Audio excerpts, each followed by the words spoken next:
Hey guys, welcome back. I hope you're having an amazing day. Let's get right into the stories. The first story is titled, Am I the A-hole for selling my house since my roommates thought I was ripping them off? I have a massive mortgage on, a house in an HCOL city. I have 4 roommates. I have the basement suite and the upstairs biz rented to one couple and 2 single people. They know I own the house, and all of them were recommended to me by friends or family. I still required a lease agreement and security deposit as well as first and last month's rent. I just was willing to rent to them at below market rate because I didn't have to advertise or arrange for a property manager. Between the 4 of them, I collect enough to cover the mortgage and utilities with a little left over. I save my money and use it to pay for major repairs and maintenance. I'll be starting a new job in a different city in the new year.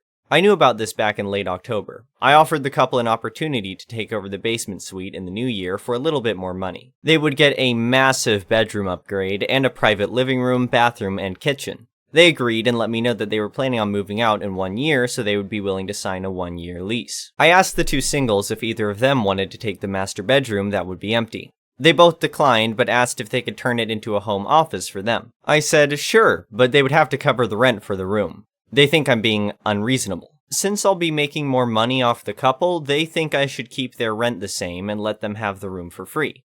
I offered it to them for 80% of what I was getting before. They called me a selfish a-hole for taking all their money. Even if they took the deal, they would still be paying less than market value for a single room in our city. It turned into a huge fight with the people who referred them to me, calling me a greedy a-hole for trying to suck money out of their friends. I don't need to deal with any of this. I found a property investor who was willing to buy my house and honor my current leases, including the new one for the couple. Unfortunately for the other 2 renters, their leases are up in February, and I imagine that the rents will be going up a fair bit.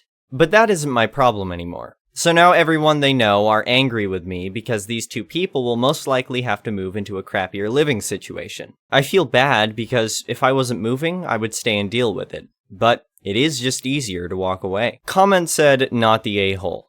Everyone wants something for free, and that they want you to allow them to use space that they refuse to pay for is ridiculous. It's their own fault that they got other people involved and made this untenable for you. Don't carry any feelings about it. Walk away with your profit and enjoy your new life. Another comment said, not the a-hole. You aren't required to give away rental space for free, and it is your business what you decide to do with your property. It isn't like you're a slumlord who just unilaterally and arbitrarily hiked their rent. You offered them more space for more money, and still below market. If they didn't want to pay more, they easily could have just said no. Instead, they chose to get entitled and call you names. Who does that to their landlord and expects there to be 0 consequences? They made it clear that managing this property from a distance would be a headache, so you made the reasonable decision to sell it. The next story is titled, Am I the a-hole for refusing to take my roommate's son for a few hours, and causing him to miss the birth of his baby? I, 22 years old, am in college. I live in a rental apartment with my roommate, Simon, 28 years old, and his 4-year-old son. The mother of the child is deceased, and he got together with his now ex-GF, but broke up 4 months ago. He was expecting a baby with her, and the baby was born this past Wednesday. I was in the middle of studying and preparing for my exam when Simon barged in telling me his ex-GF's mom just called him and said she was in labor, and he had to go to hospital. He started begging me to take his son for a few hours, till midnight, so he could be there for his baby's birth. I declined and said I had so little time left and needed to focus on studying. He begged, saying that I wouldn't even feel his son's presence, but the kid's so hyperactive and hard to deal with, basically. He started raising his voice at me saying I was being mean for no reason, and he had no one else he knows that could take his son.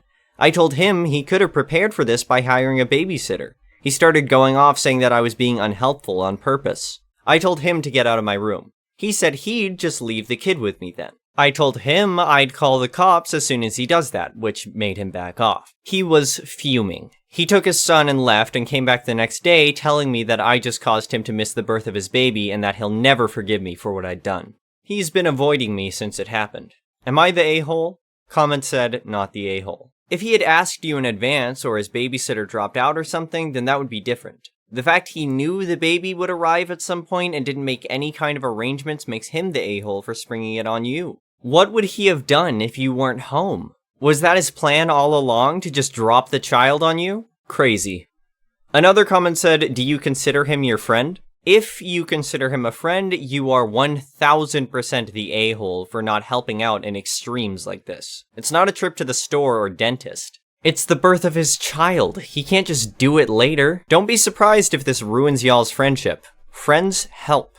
If you don't care about this dude and you only really know of him because you share the house, then no, you're not the a-hole, because you don't expect people you hardly know to watch your kid. The next story is titled, Neighbors Drove Her Over My Flowers, Blocked My Driveway, and Claimed He Owns My Property. I Got Revenge.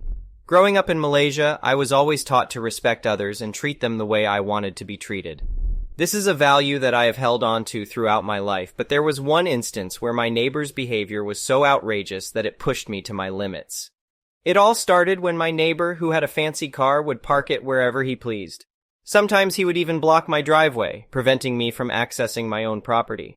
At first, I tried to reason with him, explaining that he was causing inconvenience, but he just laughed it off and said that his car was worth more than my life. As time went on, his behavior became increasingly frustrating. I would come home from work and find that he had parked his car in my driveway yet again, forcing me to park on the street. It was a huge inconvenience, but what made it worse was that he would park the car in such a way that it partially blocked the driveway and ran over my wife's flowers.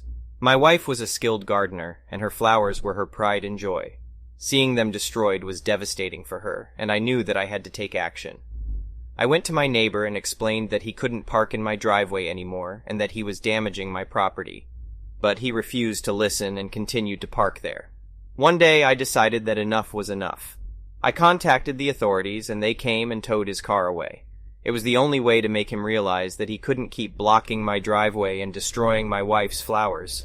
However, this was only the beginning of my problems with my neighbor. He was furious with me and started digging up my yard, claiming that it was on his property. He destroyed even more of my wife's flowers, and I knew that I had to take drastic action. I contacted a lawyer who helped me to find out that the land that my neighbor was claiming as his own was actually mine. I decided to teach him a lesson and had a fence built right where the property line was, and then dug up his driveway. In its place, I set up a beautiful new garden for my wife to enjoy. It was a peaceful space where she could relax and forget about all the stress that my neighbor had caused us. However, my neighbor was not happy about what I had done, and he continued to cause problems for me. He would often try to park his car in front of my house, blocking my driveway yet again. But I was not going to let him get away with it this time. I contacted the authorities again and had his car towed away. This time my neighbor was furious. He started yelling at me, telling me that he was going to take legal action against me. But I was not afraid. I knew that I had done nothing wrong, and I was willing to fight for what was rightfully mine. As the weeks went by, my neighbor became more and more aggressive. He would come over to my house and start yelling at me, even threatening me with physical violence. I was scared for my safety and the safety of my family, but I refused to back down. One day, while I was out of town for work, my neighbor broke into my house and vandalized it. He destroyed furniture, broke windows, and even set a fire in the living room. It was a terrifying experience, and I knew that I had to do something to protect myself and my family. I contacted the police, and they were able to apprehend my neighbor. He was charged with multiple counts of vandalism and sentenced to several years in prison. It was a relief to know that he was no longer a threat to me and my family. As an update, I have taken extra steps to ensure the safety of my property and my loved ones. I installed a security system with cameras and alarms to deter any potential intruders. It's a small price to pay for peace of mind, and I know that my family is now safer than ever before. I also took the opportunity to renovate my house and yard, making it even more beautiful than before. My wife and I have added new plants, flowers, and even a small pond. It's become a peaceful oasis for us, a sanctuary where we can forget about the troubles of the world and enjoy each other's company. As for my neighbor, he's still serving his sentence in prison, but I don't feel any sense of satisfaction or vindication. I'm just relieved that he can no longer cause any harm to me or my loved ones. I hope that he uses this time to reflect on his actions and realizes that respect and kindness are much more valuable than material possessions. Looking back, I realize that my experience with my neighbor taught me a valuable lesson. While I still believe in treating others with respect and kindness, I now know that there are times when you have to stand up for yourself and protect what's yours. It's not always easy, but it's necessary. I hope that my story serves as a reminder to others that you should never let anyone trample over your rights or your dignity. Whether it's a rude neighbor or a bully at work, you have the power to stand up for yourself and demand respect. It may be difficult, but it's always worth it in the end.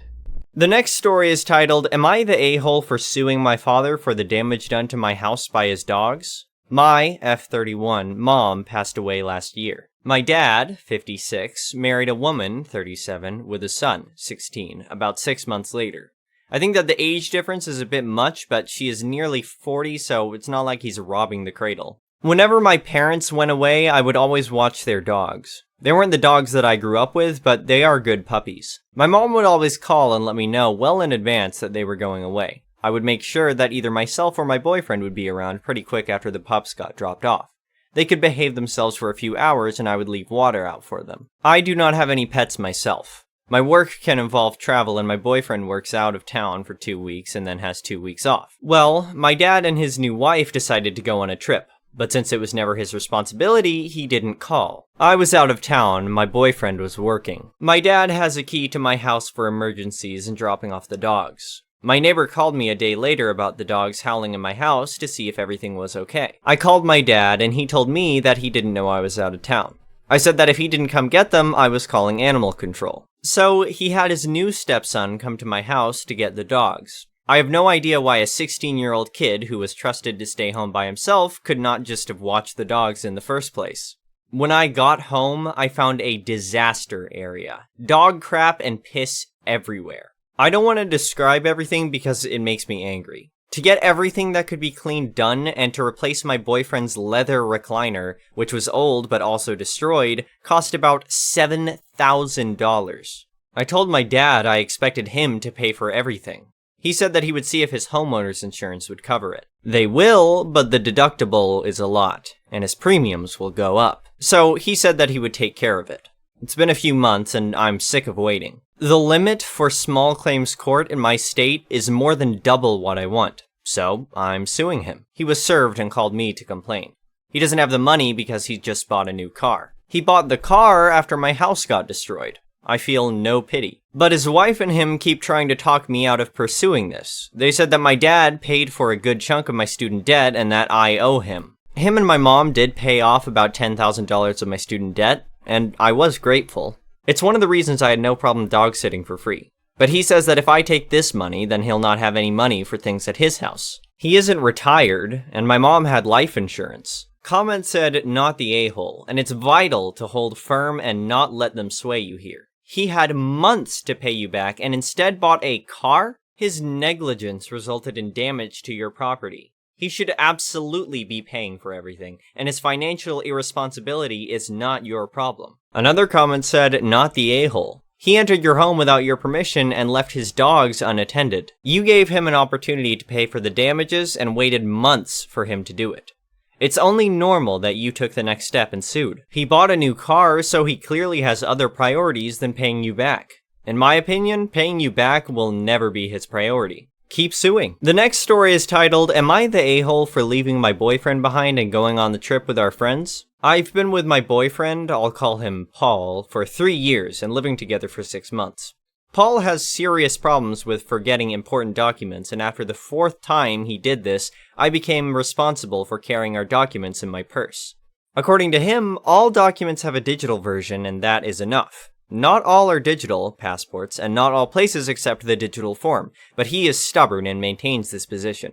I don't mind being responsible for the documents, and most of the time I have them in my purse. That is, until one day, 2 months ago, he called me asking about his identity, because he needed it for something and they didn't accept the digital version. I was at work and I informed him that I had it with me. He gave me a huge scolding saying that their documents should be at home and told me to stop holding his documents. I handed his documents over to him and said that I would no longer be responsible for this or warn him about it because I was doing a favor for someone I love who is a capable adult, 27. For the situation, we and our friends decided to travel to another country on New Year's from the 27th of December to the 3rd of January, and a passport is needed as it is on another continent. We would go to the capital where we would stay at our friend's house until our flight time. Our city is 2 hours away. We decided to go to the airport 4 hours before, visit the VIP room, and I went to check all my documents first. Paul was on my side, and when he saw only one passport, he asked about his, and I just said, "You have it." He panicked, saying he thought I had taken even more passports as usual and left it at home.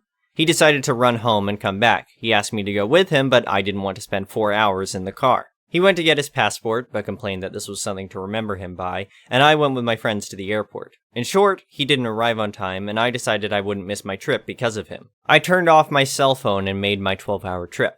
When I arrived, several messages from him saying that he couldn't believe that I had gone on a trip without him, and that I had done it as forms of revenge because of his scolding. The flights are all booked up or too expensive, so he probably won't come. He's still accusing me of leaving him behind after purposely not remembering something I know he struggles with. My friends are on my side, but I feel doubtful. Am I the a-hole? Comment said, so he idioted you out for holding on to his documents after asking you to do just that. Now he's idioting because you followed his wish, but afterwards did not baby him and remind him of his passport. He needs a mommy, not a girlfriend. Maybe your solo vacation is enough of a wake-up call for him. Good on you for sticking to your guns. Not the a-hole. The next story is titled, Am I the a-hole for saying that my husband's reaction to a miscarriage is excessive? My husband, 27M, had a longtime friend who we'll call Bill, 31M. The two of them met when my husband was 16, and from the way they always tell the story, they've been inseparable ever since. Bill is now married and lives nearby with his wife. They announced their pregnancy a while ago, and my husband was absolutely overjoyed for them. He would visit as often as he could, and it seemed like he was single-handedly funding the baby's wardrobe and nursery, honestly.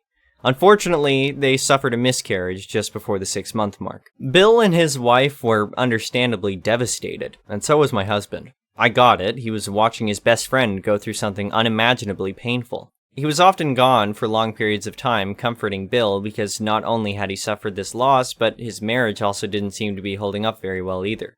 The miscarriage occurred at the end of September. Now, this is where I might be a huge asshole, so I'm in desperate need of judgment. I completely empathize with Bill and his wife still needing time to recover, but my husband is also still acting as if this is fresh. Not just in the way he's still comforting his friend during his free time or excusing himself to take hours-long phone calls, but the intensity of his emotions. I caught him crying about a week ago, and when I asked him what about, he got angry with me and said it should be obvious. I was surprised to be met with such malice over a simple question, so I tried to gently suggest that maybe therapy would be beneficial. He was feeling this loss like it was his own, and I didn't find that very healthy. In fact, I had been concerned about him since mid-October, if I was honest, but had no idea how to broach the subject. The conversation that followed didn't go well, and my husband said his emotions were perfectly normal and that maybe I was just lacking in empathy. He's been avoiding me since. Am I the a-hole?